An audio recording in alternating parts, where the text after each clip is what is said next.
Assalamualaikum warahmatullahi ta'ala wabarakatuh.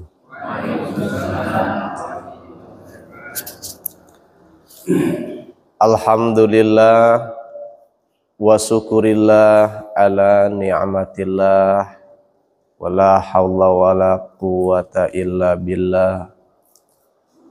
Wassalatu wassalamu ala rasulillah la nabiyya ba'da. Amma ba'du. Qala Allah ta'ala fil Qur'anil 'azim wa huwa asdaqul qailin. A'udzu billahi minasy syaithanir rajim. Bismillahirrahmanirrahim. La in syakartum la azidannakum wa la in kafartum inna adzabi lasadid. Wa qala Rasulullah sallallahu alaihi wasallam, man lam yaskurin nasa lam yaskurillah wa may yaskurun nasa yaskurillah. Pertama-tama yang paling utama, marilah kita panjatkan puja dan puji syukur kita atas kehadirat Allah Subhanahu wa ta'ala, yang mana atas limpahan rahmatnya kita masih diberikan iman Islam, petunjuk beserta kesehatan, sehingga kita masih dapat berkumpul menuju ke tempat yang mulia, ke majelis ta'lim ini, ke Masjid Al-Ikhlas Nurul Iman, ke Masjid Nurul Iman ini dalam keadaan sehat walafiat. Sholawat beserta salam semoga tercurah limpahkan kepada junjungan kita, Habibina wa syafi'ina wa qurrata ayunina wa maulana Muhammadin sallallahu alaihi wasallam, kepada para keluarganya, para sahabatnya. Mudah-mudahan kita nanti selaku umatnya mendapatkan syafaatnya di yaumil qiyamah. Amin ya rabbal alamin. Yang saya hormati dan saya muliakan para jamaah bapak-bapak yang mohon maaf tidak bisa saya sebutkan namanya satu persatu, tapi insya Allah tidak mengurangi rasa hormat dan takdim saya.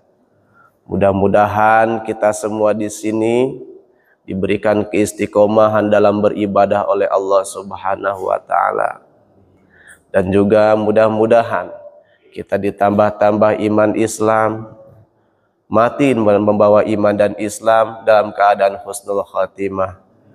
Dan mudah-mudahan kita nanti di yaumil qiyamah mendapatkan ridho dan syafaatnya dari baginda Habibina wa syafi'ina wa maulana Muhammadin sallallahu alaihi wasallam.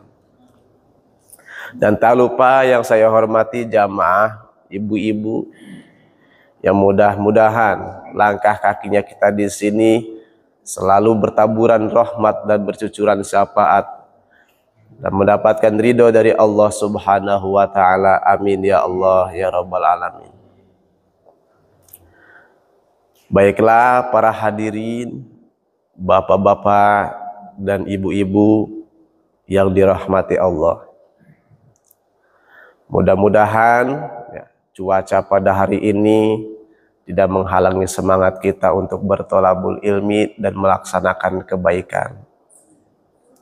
Dan mudah-mudahan perjuangan kita selama ini menuju ke tempat yang mulia ini, walaupun dalam keadaan dingin, dalam keadaan hujan, dalam keadaan gerimis, mudah-mudahan dari titik-titik air hujan yang Allah turunkan menjadikan ribuan-ribuan rahmat yang Allah turunkan untuk kita pada hari ini. Amin ya rabbal alamin.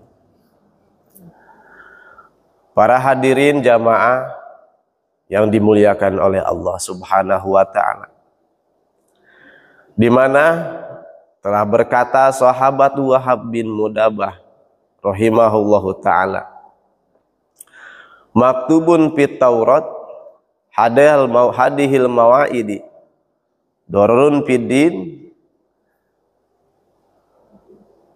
sab'atu wal isruna, di mana telah dikatakan oleh sahabat Wahab bin Munabah. Kata sahabat Wahab bin Munabah, maktubun fit Taurat sab'atu wal isruna, di mana telah ditulis, telah dicatat sesuatu hadis qudsi, telah dicatat hadis qudsi dalam kitab Taurat sebanyak 27 hadis qudsi, di mana dalam kitab Taurat tercatat firman Allah Ta'ala yang tidak termaktub dalam Al-Quran. Salah satunya diantaranya yang telah tercatat, yang telah dirangkum oleh sahabat Wahab bin Munabah sebanyak 27 firman Allah yang tertulis dalam kitab Taurat. Al-awalu man tajawada fid dunya soro yaumal qiyamah habiballah, di mana yang pertama man tajawada fid dunya soro yaumal qiyamah habiballah, siapa saja yang memperbanyak amal ibadah di dalam dunia, memperbanyak amal-amal kebaikan di dunia, kata Wahab bin Munabah, soro yaumal qiyamah habiballah, maka dia nanti di hari kiamat akan menjadi kekasihnya Allah. Ini satu firman Allah yang tercatat dalam kitab Taurat. Siapa yang selalu mencari amal kebaikan untuk bekal nanti pulang ke akhirat, maka nanti di hari kiamat dia akan menjadi kekasihnya Allah. Ibu bapak, ibarat kekasih. Andai kita punya kekasih, punya orang yang dicinta, kalau orang yang dicinta itu sudah memiliki satu keinginan, diturutin atau enggak ibu bapak? Pasti diturut. Dijadikan kekasih. Apa saja yang kita minta, apa saja yang kita mau, pasti akan dituruti. Umpama nanti di hari kiamat, karena di hari kiamat itu keadaan dunia nanti di hari kiamat, seluruh umat, dari mulai umat Nabi Adam sampai umat Nabi Muhammad Sallallahu Alaihi Wasallam itu akan dikumpulkan dalam satu. Bayangkan ibu bapak, seluruh orang-orang yang telah mendahului kita akan dibangkitkan kembali nanti di hari kiamat. Dari mulai umat Nabi Adam sampai umat Nabi Muhammad Sallallahu Alaihi Wasallam. Jadi nanti kita setelah kita nanti wafat, setelah kita nanti meninggal, kita dikubur, nanti kita akan dibangkitkan kembali ibu bapak. Akan dibangkitkan kembali di hari kiamat. Nanti kita akan digiring ke padang mahsyar. Nah, orang-orang yang selalu memperbanyak amal ibadah untuk bekal nanti, maka dia nanti akan menjadinya kekasih Allah. Ibarat kata kita di dunia ini ibu bapak merantau. Ibarat kata kita hidup di dunia itu merantau. Kalau kita merantau, apa yang kita cari? Pasti ada sesuatu yang kita cari. Ibarat kata kita merantau ke Jakarta untuk mengadu nasib, untuk merubah nasib. Yang tadinya kita nggak punya apa-apa, mudah-mudahan wasilah kita ke Jakarta, mudah-mudahan aja ada yang kita dapat untuk merubah nasib hidup kita. Ya mungkin kita belum punya apa-apa sebelum merantau, sudah kita merantau, kita punya segalanya. Kita punya ya, sesuatu yang bakal kita bawa untuk nanti pulang ke kampung. Benar nggak Ibu Bapak? Benar. Nah, begitupun kita hidup di alam dunia. Begitupun kita hidup di dunia ini Ibu Bapak. Nanti kita di alam mahsyar, di hari kiamat kita akan dikumpulkan nanti. Siapa saja yang banyak bekalnya, maka dia menjadi orang-orang yang paling mendapatkan kesenangan. Maka dia menjadikan orang-orang yang sangat-sangat dicintai oleh Allah Subhanahu wa ta'ala. Itu satu firman Allah ya, yang tercatat dalam kitab Taurat ya. Jadi arti membawa bekal itu, bekal apa? Apakah bekal duit? Ataukah bekal nasi? Ataukah bekal yang lain? Bukan ya. Di sini dijelaskan maksud bekal-bekal di sini ya. Lisafaril akhirah bitaqwa wa huwa ijtinabu kuluma yukhafu minhu dararun fiddin. Artinya ya, bekal-bekal di sini itu adalah bertakwa kepada Allah. Apa definisi takwa? Apa pengertian takwa? Takwa itu adalah imtisarul ma'murat wajtinabul manhiyat. Jadi melaksanakan apa yang diperintahkan Allah dan menjauhi seluruh yang dilarang oleh Allah Subhanahu wa ta'ala. Itulah yang disebut dengan takwa. Kita melaksanakan perintahnya Allah dan kita menjauhi larangan Allah. Nah, itu akan menjadikan satu bekal kita, menjadikan bekal-bekal kita nanti untuk pulang ke akhirat. Wasani yang kedua, Ibu Bapak, yang termaktub, yang tercatat dalam kitab Taurat. Jadi kitab Taurat itu ya, salah satu kitab yang diturunkan oleh Allah Subhanahu wa ta'ala. Yang kedua, man tarokal godba sorofi jawarillah laisa sadidu bisurati inama sadidul ladhi yamliku nafsahu indal godbi. Yang kedua yang tercatat dalam kitab Taurat, kata Allah, man tarokal godba soro fil jawarillah.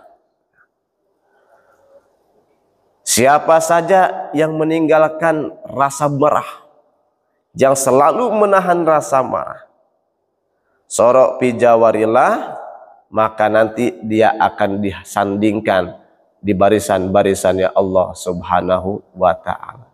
Maka dia nanti akan bersanding dengan Allah Subhanahu wa ta'ala nanti di akhirat. Pak Ustadz, kenapa sih selalu di akhirat? Nah, karena kita nanti pembuktian kita diangkat derajat berhasil atau tidaknya nanti di akhirat Bapak. Kalau kita masih di dunia itu masih kemungkinan. Terkadang hari ini ada orang kita bertakwa, belum tentu nanti besok kemudian kita tidak menjadi takwa. Maka kita selalu berdoa kepada Allah, ya Allah, istiqomahkan aku ya Allah dalam beribadah kepadamu ya Allah. Istiqomahkan aku ya Allah dalam beriman kepadamu ya Allah. Jangankan ya Allah, janganlah ya Allah kurangi rasa imanku dan rasa ibadahku kepadamu ya Allah. Tapi tambahkanlah imanku dan tambahkanlah amal-amal ibadahku ya Allah. Nah, karena nanti di hari-hari yang esok kita tidak pernah akan tahu. Mungkin saja naudzubillahi min dzalik. Mungkin saja hari ini kita bertakwa, esok belum tentu Ibu Bapak. Makanya itu kita selalu berlindung kepada Allah Subhanahu wa taala. A'udzu bikalimati tammati min syarri ma khalaq. Aku berlindung atas kalimat-kalimatnya Allah yang sempurna, min syarri ma khalaq, dari seluruh perkara yang telah diciptakan oleh Allah Subhanahu wa taala. Jadi ibu bapak, yang kedua yang telah dikatakan oleh Wahab bin Munabbah, firman Allah Ta'ala dalam kitab Taurat, man tarakal ghadba sarafi jawarillah. Siapa yang selalu menahan amarah, maka dia nanti akan bersanding dengan Allah di hari kiamat. Qala Nabiyu alaihi salam, qala alaihi salam, laisa sadidu bidro'ati innama sadidul ladzi yamliku nafsahu indal ghadabi. Di mana kata Nabi alaihi salam, laisa sadidu bisro'ati, tidaklah orang yang kuat itu orang yang sangat gagah, orang yang sangat benar-benar berotot. Semen 5 sak dipanggul sendiri. Ada orang sekali tunjuk langsung mental 5 meter. Bukan itu orang yang gagah. Orang yang hebat bukanlah orang yang kuat. Orang yang kuat ototnya. Tapi innama syadidul ladzi yamliku nafsahu indal ghadbi. Akan tetapi orang-orang yang kuat adalah orang-orang yang bisa menahan dirinya dari rasa-rasa amarah. Ibu bapak, kita pasti semuanya pernah merasakan rasa amarah, benar apa enggak? Kita pasti pernah merasakan marah, jengkel, sampai jantung kita sudah tidak terkontrol, detak jantung kita, napas kita sudah tidak terkontrol, saking rasa marahnya.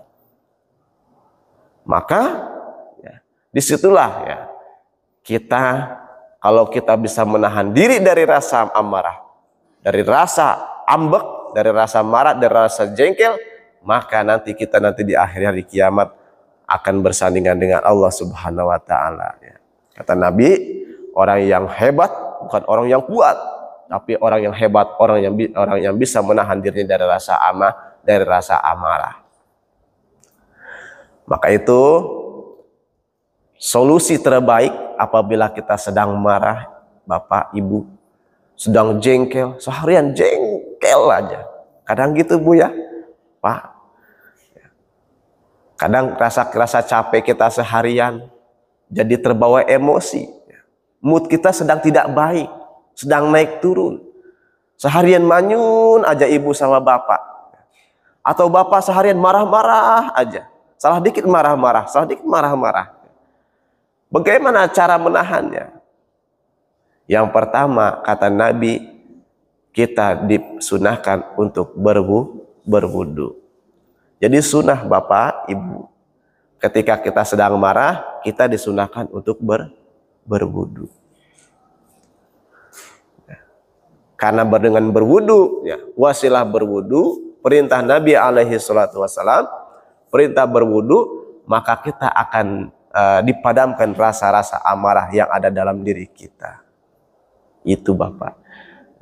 Jadi kalau kita sedang jengkel, sedang pusing, marah, mood sedang tidak beraturan, segeralah kita berwudu. Bersegeralah kita mengambil air wudu. Mudah-mudahan dengan wasilah berwudu, hati kita menjadi adem dan tentram.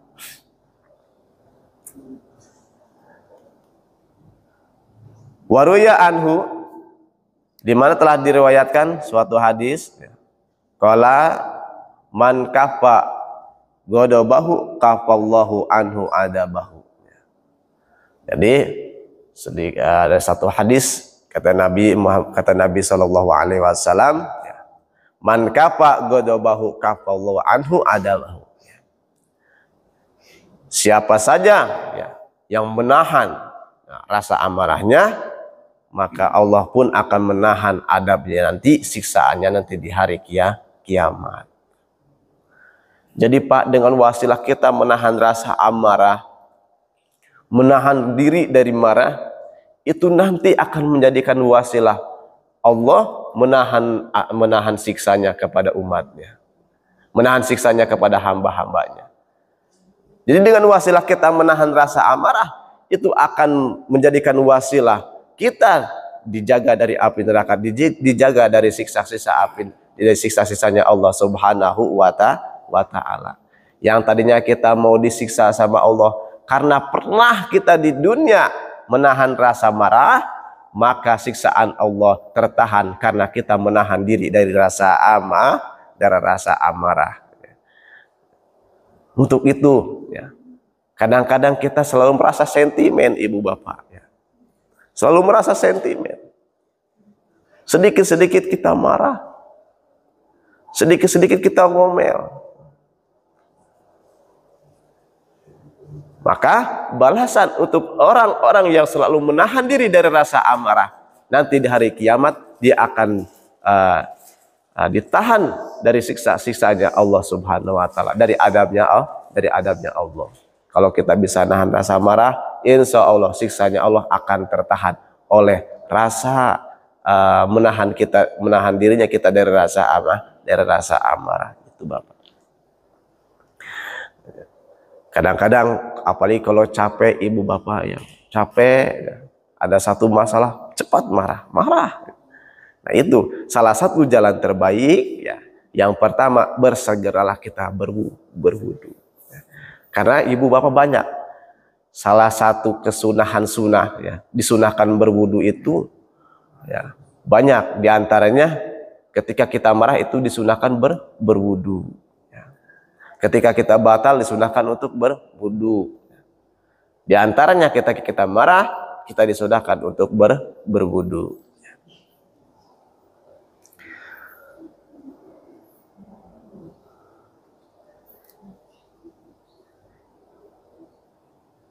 Wasalisu mantaroka hubal isa fil hayati fid dunya soro yaumal qiyamah aminan. Yang ketiga, ya, firman Allah yang tercatat dalam kitab Taurat, kata Allah, mantaroka hubal isa soro yaumal qiyamah aminan. Siapa saja yang tidak cinta atas kehidupan di dunia, maka soro yaumal qiyamah aminan. Dia akan diselamatkan oleh Allah di hari kiamat. Dalam satu riwayat, ibu bapak, hari kiamat itu, ya, al-qari'ah mal qari'ah wa ma adraka mal qari'ah yauma yakunun nasu kal farasil mabsus. Jadi huru hara di hari kiamat itu, bapak, ibu, gunung-gunung itu diibaratkan kapas-kapas yang berterbangan. Pernah lihat kapas atau kapuk? Ya. Pernah lihat kapuk terbang? Ya. Kayak dulu kan banyak pohon kapuk, ya, di rumah dulu, ya. Zaman dulu banyak pohon kapuk, ya. Itu kapuk kalau sudah terbang udah kemana-mana, itu udah nggak tahu arahnya kemana. Nah itu gunung-gunung nanti di alam dunia di hari kiamat seperti itu gambaran. Yauma yakun nasu kal farasil mabsus wa takunul jibalu kal ihnil mangfus. Di hari itu para manusia, ya, tidak ada yang peduli dengan orang lain. Semua, ya, memikirkan nasibnya masing-masing. Ada apa ini? Ada apa ini? Bingung semua. Seperti hewan gembala, ya. Nggak tahu arahnya kemana. Ya. Sana sini mentok, sana sini mentok. Mau kabur sini nggak bisa. Ya. Itu gambaran di hari kiamat. Ya. Bahkan nanti, ya, ketika kita dikumpulkan di alam mahsyar nanti, ibu bapak, itu menurut satu riwayat bagaimana amal ibadahnya. Kalau amal ibadahnya bagus, dia tidak pasti akan senang, dia akan selamat, tidak menemui kesengsaraan. Kalau dia amal ibadahnya jelek, amalnya buruk pada waktu dia di dunia, maka nanti nasibnya pun akan buruk di alam mahsyar. Bahkan itu di hari kiamat nanti, ya, menurut satu riwayat, matahari itu jarak dengan kepala 1 jengkal. Saking panasnya, ada yang sampai sedada itu dari keringat dia. Di air keringat itu sampai membanjiri sedada. Ada yang membanjiri selutut. Ada yang sampai atas kepala. Ada yang cuma satu dengkul atau 1 mata kaki. Sebatas mata kaki air keringat itu. Ada yang kering. Itu ibaratkan tergantung dari amal-amal ibadah mereka masing-masing. Nah, itu gambaran-gambaran nanti di hari kiamat. Jadi al-qari'ah wa ma adraka mal qari'ah. Tahukah kaum Muhammad apa yang dimaksud dengan kiamat? Yauma yakunun nasu kal farasil mabsus. Di mana manusia pada hari itu sebagaimana amparan, sebagaimana ingon-ingon berampar sehamparan alam dunia, sehamparan bumi, yang tidak tahu kemana arah tujuannya. Dan juga watakunul jibalu kal ihnil ma'kus. Gunung-gunung itu ibaratkan kapas yang berterbangan. Nah, jadi ini Bu, dia sehubungan dengan yang dikatakan Wahab bin Munabah dalam yang dikatakan oleh Allah Subhanahu wa taala dalam kitab Taurat, sehubungan dengan ini, man tarakahu bal isa fid dunya sara yaumal qiyamah aminan. Orang-orang yang tidak cinta atas kehidupan dunia, atas kemegahan hidup duniawi, maka sara yaumal qiyamah aminan. Dia nanti di hari kiamat akan menjadikan orang-orang yang selamat, akan dijadikan orang yang selamat dari siksa nanti di hari kiamat. Jadi itu ibunya. Kita memiliki dunia boleh. Kita punya harta boleh. Tetapi yang tidak boleh rasa cinta kita terhadap harta kita. Rasa cinta kita terhadap kehidupan duniawi. Saking cintanya, kenapa kita tidak boleh cinta dengan kehidupan duniawi? Karena kalau kita cinta terhadap kehidupan duniawi, nanti kita akan terlena dengan kehidupan duniawi. Saking cintanya kita tidak terasa. Rambut kita sudah memutih, kulit sudah keriput, itu karena cinta. Kenapa kita hidup gak kerasa di dunia? Karena kita cinta terhadap dunia, cinta terhadap kehidupan dunia. Merasa badan kita sehat, merasa badan kita kuat, tapi tidak digunakan untuk beribadah, tidak dipergunakan untuk masuk ke masjid, tidak dipergunakan untuk sholat berjamaah, untuk pengajian. Nah, itulah salah satu ciri-ciri orang yang cinta terhadap kehidupan dunia. Insya Allah, jamaah Masjid Nurul Iman di sini, mudah-mudahan kita dijadikan orang-orang yang tidak cinta terhadap kehidupan duniawi. Tapi kalau duniawi kita pun punya. Jadi punya harta, punya dunia, ibu bapak tidak dilarang oleh Allah. Bahkan salah satu penyebab kekufuran adalah tidak punyanya kehidupan duniawi, tidak punyanya duniawi. Penting kita memiliki dunia, memiliki harta untuk apa? Untuk menolong agama kita, yaitu agama Islam. Jadi salah satu penyebab kekufuran terkadang didapat dari rasanya dari fakir, dari kefakiran.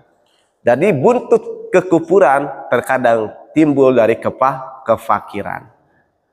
Dari orang yang gak punya apa-apa disogok oleh pendeta, oleh orang-orang yang non muslim, oleh orang-orang kafir, maka dia mau masuk ke agama-agama orang-orang kafir. Naudzubillahi min dzalik.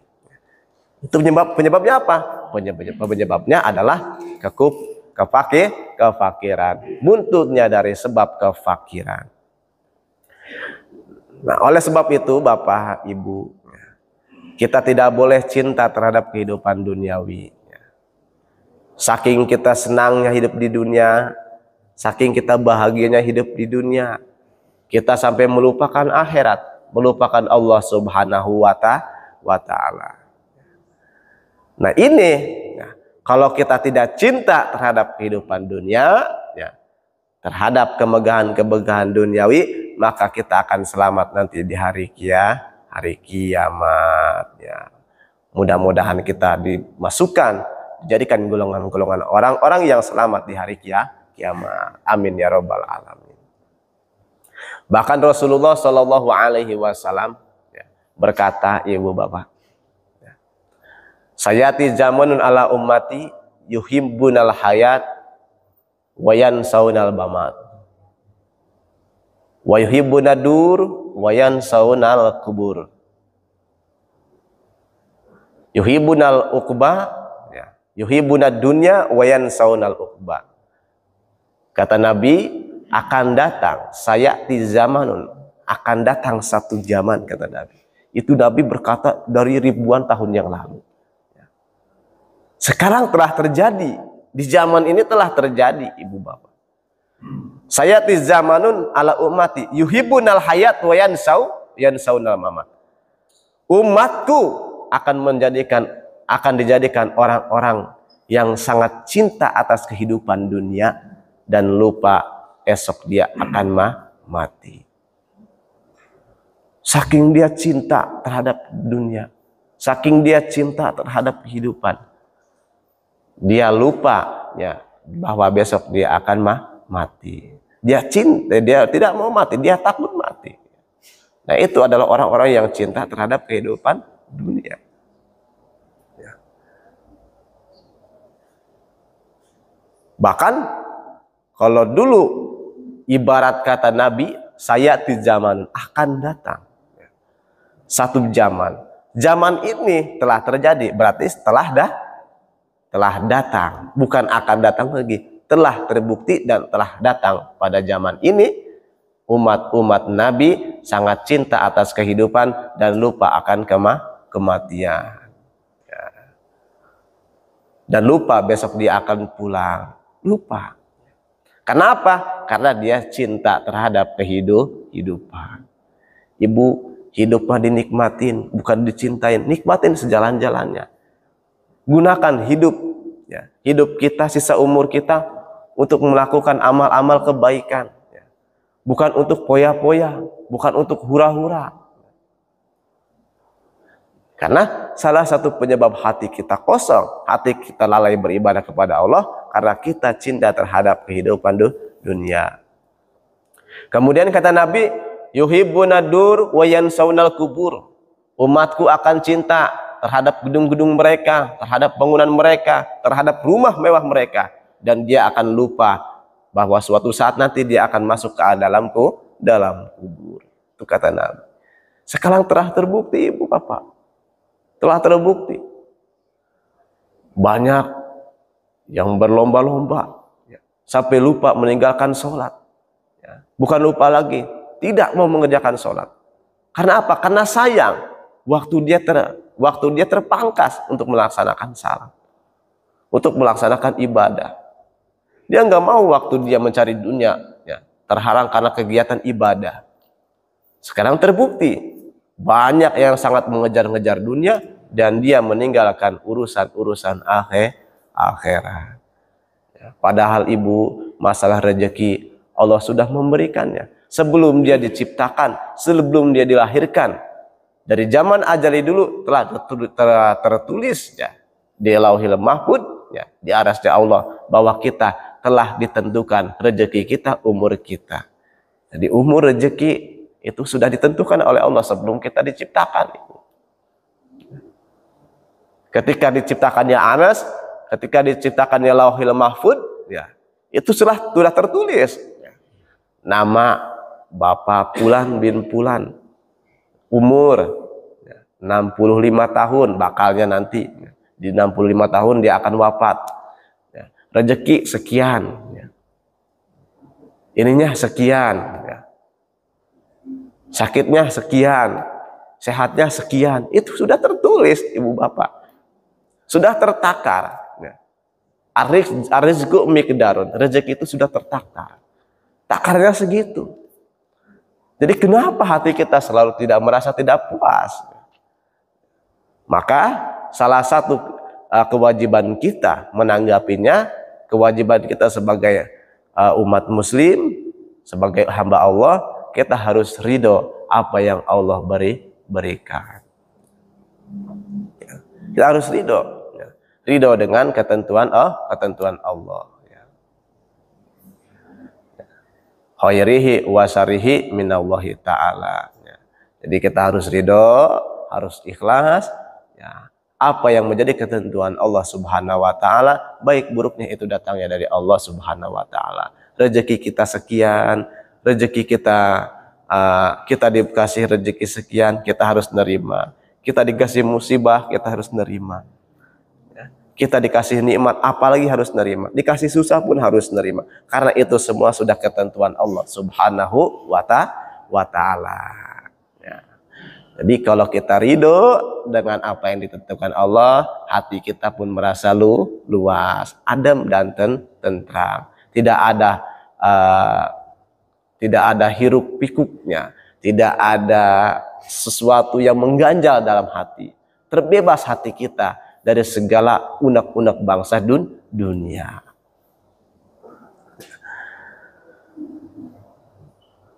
Jadi kita itu harus qanaah, ya, harus meninggalkan unek-unek bangsa dunia dalam hati kita, Ibu. Warabi'u man tarokal hasad soro yaumal qiyamah mahmudan ala ru'usil khalaik. Yang keempat, Ibu Bapak, firman Allah yang tercatat dalam kitab Taurat, diantaranya man tarokal hasada soro yaumal qiyamah mahmudan ala ru'usil khalaik. Orang-orang yang tidak hasud selama dia hidup di dunia, maka nanti di hari kiamat dia akan mendapatkan pujian dari Allah dan tercatat namanya di atas kepala-kepala seluruh makhluk Allah. Ya, jadi orang yang nggak pernah hasud ini, Ibu Bapak, nggak pernah hasud selama di dunia. Nah, nanti dia di hari kiamat, ya, itu akan mendapatkan pujian namanya. Saking dipujinya, setiap makhluknya Allah tercatat nama kita. Oh, Pulahan bin Pulahan, ya, di sini.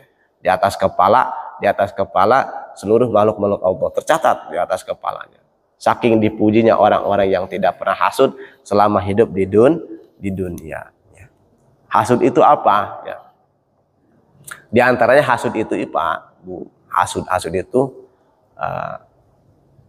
berharap hilangnya kenikmatan atas saudara kita. Jadi si A bisa ya, kita ngedoain, ya Allah mudah-mudahan aja si Anu, ya, nggak bisa, ya gitu. Jadi berharap ngehilangin kenikmatan yang ada di si A. Ya. Umpama gini gambarannya, Ibu Bapak. Ya. Ada tetangga kita, misalkan nih, pergi haji atau pergi umroh. Ya. Dia berharap kenikmatannya hilang. Ya. Kata dia, mudah-mudahan aja ada musibah di jalannya. Nah, naudzubillah, ya. Dia berkata mendoakan jelek, ya. Atau ada tetangga yang kebeli mobil, ya. Mudah-mudahan mobilnya rusak, ya. Didoain begitu. Nah, itu adalah orang-orang hasud, ya. Jadi mendoakan atau berharap hilangnya suatu nikmat yang ada di orang lain, itu namanya hasud, ya. Berharap hilangnya nikmat yang ada di diri orang lain, ya. Orang yang gak pernah hasud, ya. Orang yang gak pernah hasud selama di dunia, maka di hari kiamat nanti dia akan mendapat pujian. Saking dipujinya, namanya akan tercatat di atas kepala seluruh makhluk Allah Subhanahu wa ta'ala. Qala Nabi sallallahu alaihi wasallam, kata Nabi, iyakum wal hasada. Fa idabna Adam inama qatala ahaduhuma sahabahu hasada. Jadi kata Nabi, iyakum wal hasada. Wahai umatku, ya, takutlah kamu terhadap sifat hasud. Kata Nabi, fa inna bna adama innama qatala ahaduhuma sahibahu hasadan. Karena anak cucu Nabi Adam saling membunuh, saling bertumpah darah. Kenapa? Karena bermula dari sifat hasud. Enak nih, ya, enak punya saudara, ya, bisa naik haji, rezekinya melimpah, dagang yang selalu laris, enak, ya, dongkol, ya. Nah itu hasud namanya ibu bapak. Ya, jadi kita ini selalu berharap nikmat dia itu hilang atau berkurang. Nah itu akan menjadikan suatu bahaya, suatu ancaman. Karena awal mula anak cucu Nabi Adam bertumpahan darah saling membunuh adalah rasa hasud. Siapa? Anak Nabi Adam, Qabil dan Habil. Qabil membunuh Habil. Kenapa awal mulanya? Karena intisarinya adalah hasud. Yang A enggak terima sama ini, maka dibunuh. Ya. Qabil membunuh Habil karena enggak terima. Ya. Enggak terima. Qabil mah ya dikasih perempuan yang kurang dari istrinya Habil, ya. Yang kurang cantiknya, lebih cantik istrinya Habil. Hasud dia.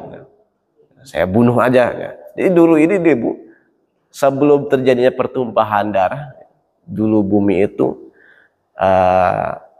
terlihat hijau, terlihat segar, nggak kusem. Ya. Semenjak dari pembunuhan, ya, tragedi pembunuhan pembunuhan antara Qabil terhadap Habil, ya, yaitu bumi berubah menjadi warna hitam, ya. Warna-warna gelap-gelapan, ya. Tidak menjadi hijau sempurna. Itu riwayatnya. Ya. Ya, jadi awal pembunuhan anak cucu Nabi Adam berawal dari rasa hasud. Maka kata Nabi, iyakumul hasada. Wahai umatku, kau harus takut terhadap rasa hasud. Kenapa? Karena anak cucu Nabi Adam, ya, melakukan pembunuhan itu berawal dari rasa hasud, terhasud, ya.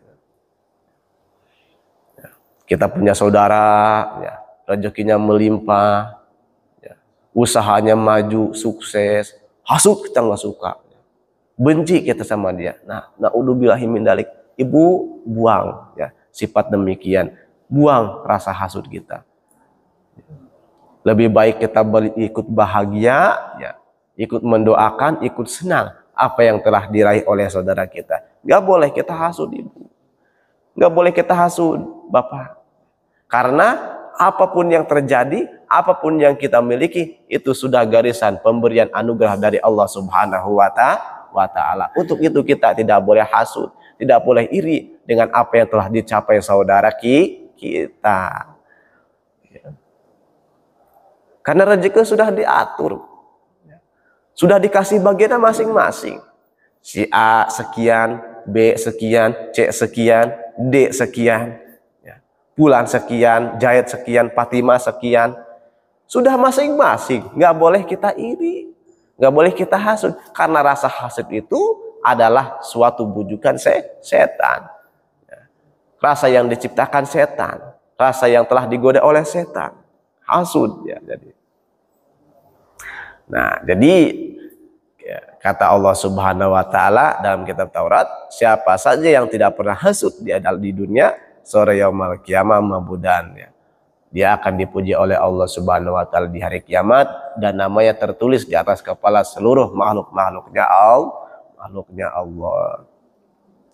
Wal khamisu man taraka hubbar riyasah ayal masyal hasana sore yaumul qiyamah azizan indal mulukil jabbar. Yang kelima, kata Allah, man taraka hubar riyasa. Siapa saja hamba yang meninggalkan hubar riyasa, ya, cinta terhadap riyasah, ya. Cinta terhadap riyasa itu adalah jadi pemimpin, ya. Terlalu cinta dalam pemimpin, ya. Pengen selalu jadi pemimpin, gitu. Riyasah namanya. Jadi hubuljah, ya, cinta terhadap pangkat, ya. Siapa saja yang tidak cinta terhadap pangkat dan jabatan, sara yaumal qiyamah azijan inda mulukil jabbar. Maka nanti di hari kiamat dia akan menjadi gagah perkasa ya, di hadapan Allah Subhanahu wa taala yang maha merajai.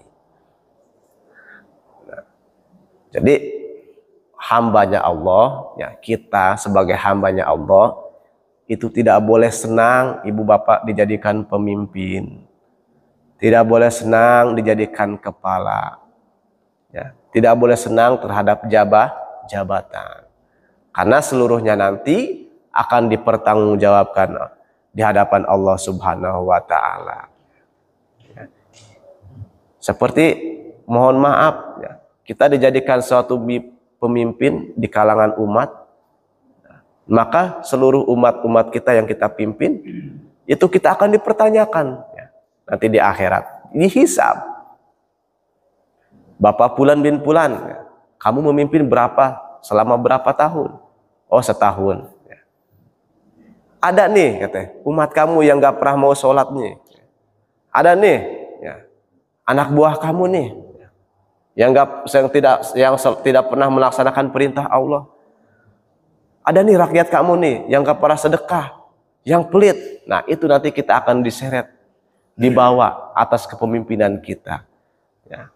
Apakah kita bisa menunjukkan ke jalan yang benar atau tidak? Nah maka itu kata Nabi ya, kata Allah, siapa saja yang meninggalkan cinta terhadap jabatan dan pangkat jabatan, maka dia akan dijadikan orang yang gagah di hari kiamat di hadapan Allah Subhanahu wa taala.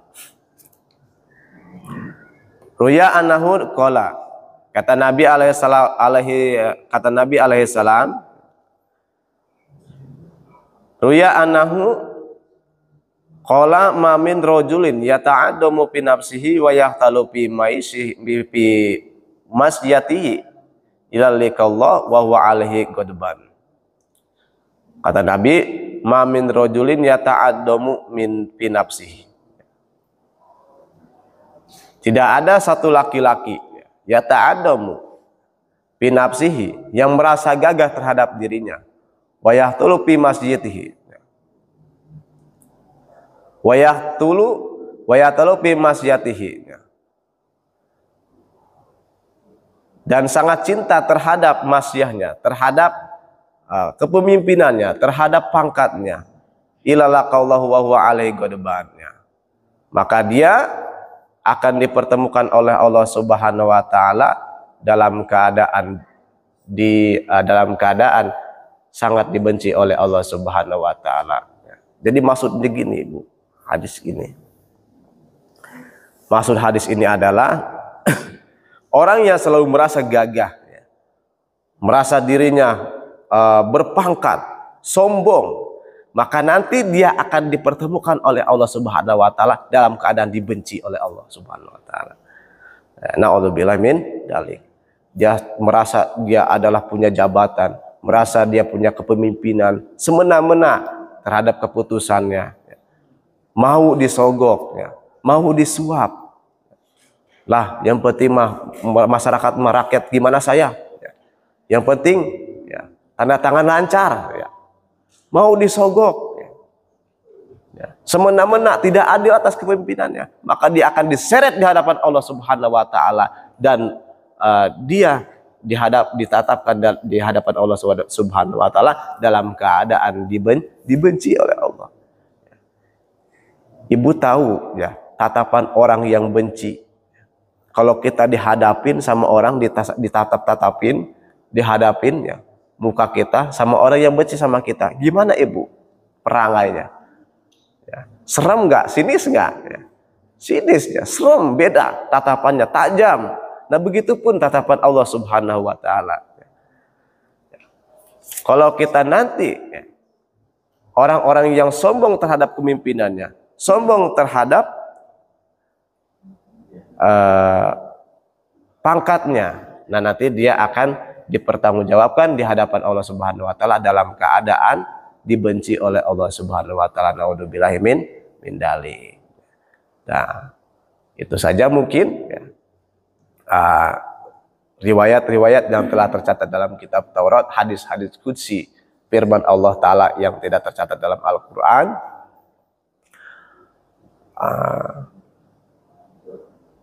mungkin sampai firman atau makalah yang kelima ya. Kemudian yang selanjutnya ya tinggal 22 lagi ya. Mudah-mudahan nanti kita dipertemukan kembali ya. Di pertemuan selanjutnya mudah-mudahan nanti kita dipertemukan kembali, kita akan melanjutkan ya, tentang riwayat firman Allah Ta'ala yang tercatat dalam kitab Taurat ya. Hadanallahu wa iyyakum ajmain ya. Wassalamualaikum warahmatullahi wabarakatuh.